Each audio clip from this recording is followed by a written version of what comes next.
News, porque tem um assunto que saiu ontem à noite e que está trazendo bastante preocupação por parte dos brasileiros, por ser uma pessoa muito querida da população brasileira. Estou falando do apresentador de TV, Fausto Silva. Ontem, um boletim médico divulgado pela equipe médica do Hospital Albert Einstein confirmou que Faustão entrou oficialmente na fila de espera por um transplante de coração. Faustão está internado há 16 dias e agora ele aguarda esse transplante do coração. Ele tem 73 anos, recebeu a indicação médica para um transplante. A informação foi divulgada pelo Hospital Albert Einstein. O comunicado é assinado pelo médico Fernando Bocal. A nota diz ainda que Faustão encontra-se sob cuidados intensivos, está em diálise e necessitando de medicamento para ajudar na força de bombeamento do coração. O comunicado afirma que Faustão já foi incluído nessa fila de transplantes. O boletim médico diz que ele encontra-se com cuidados intensivos em virtude do agravamento do quadro e diz: há indicação para transplante cardíaco. O paciente está em diálise e necessitando de medicamentos para ajudar na força de bombeamento do coração. E diz que ele foi incluído na fila única de transplantes, regida pela Secretaria de Estado de Saúde de São Paulo, que leva em consideração para a definição da priorização o tempo de espera, a tipagem sanguínea e a gravidade do caso. A gente pediu ajuda aqui a um cardiologista que também atua em transplante de coração, para que a gente possa entender melhor quais são as necessidades de Fausto Silva e como é que funciona também isso. Está conosco aqui o Dr. Guilherme Vigará, ele que é da equipe de cardiologistas, Viganò, que é da equipe de cardiologistas do Instituto de Cardiologia do Rio Grande do Sul. Olá, Dr. Guilherme, bom dia, seja bem-vindo aqui ao All News. Bom dia, Fabiola, tudo bem? É um prazer participar do UOL. Bom, claro que a Estamos aqui gente para tirar não. algumas dúvidas. Isso, Me ouvem bem? a gente sabe que estou te ouvindo bem, a gente sabe que o senhor não faz parte da equipe de médicos que está cuidando, né, de Fausto Silva. No entanto, pode nos explicar um pouquinho como é que funciona esse transplante de coração? Porque quando veio a notícia que ele vai precisar de um transplante de coração, claro que isso causa surpresa e preocupação pela complexidade, né, de um transplante de coração e, mais do que isso, sobre a dificuldade de conseguir um coração. A fila de pessoas que está ali à espera de um coração é grande, né? Se fala mais ou menos em 40 mil pessoas nessa fila de espera. Como é que funciona isso, doutor Guilherme? Quer dizer, quando se fala Faustão entra na fila, existe um tempo para isso? Como é que funciona essa fila?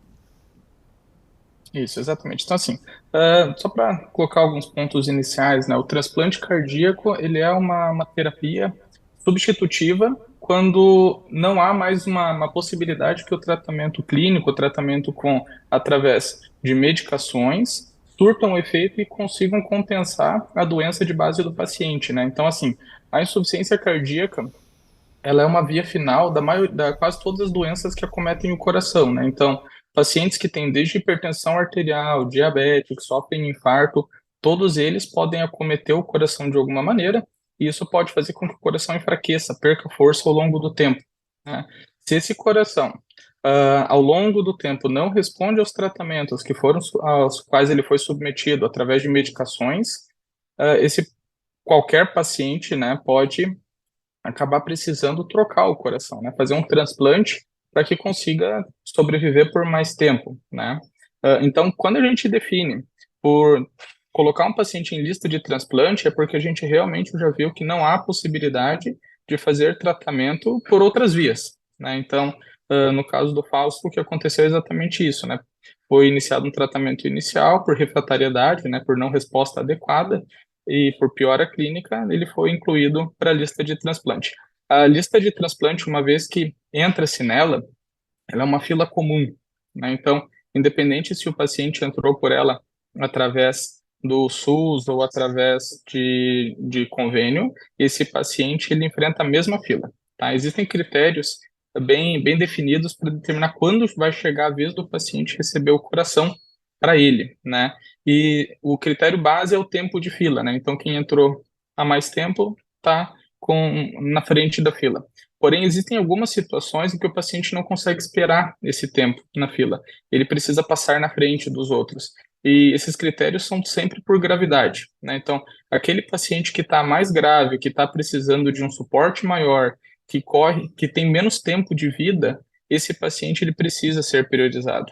E isso daí existem regras muito bem definidas que são seguidas no Brasil de uma maneira muito adequada, de uma maneira muito correta, né? Que em todos os estados, incluindo Rio Grande do Sul, incluindo São Paulo, e um desses critérios, por exemplo, é o uso dessas medicações que nós chamamos de inotrópicas, que são medicações que ajudam o coração a bater mais forte, né? A partir do momento que um paciente que está em lista precisa de medicações para ajudar o coração a bater mais forte, a gente percebe que esse é um caso mais grave, né? Então ele precisa passar na frente, ele precisa ter uma prioridade em relação aos outros casos, porque ele não consegue aguardar tanto tempo quanto outros pacientes em lista.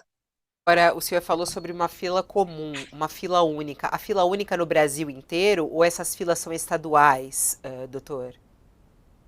Essas filas elas tendem a ser regionais, até porque quando a gente pensa em transplante, não é viável que eu receba, por exemplo, um coração de um outro extremo do Brasil. O Brasil é muito grande, né? Então, quando a gente fala em transplante cardíaco, todo o processo, o procedimento cirúrgico, ele precisa ser muito rápido, né? Então, eu não tenho muito tempo, muitas horas para poder buscar um coração muito longe. Então essas filas acabam sendo regionais, né, justamente por essas questões de distância, tá? Então, obviamente que apesar de ser uma fila comum para todos, respeita-se uma certa regionalidade. E a gente sabe sobre a questão da doação de órgãos no Brasil, né, doutor Guilherme? Eu estava vendo os últimos números de 2021, nem sei se o senhor tem atualização sobre isso, mas a gente teve uma queda de doação de órgãos, nunca tivemos muitas doações no Brasil, né?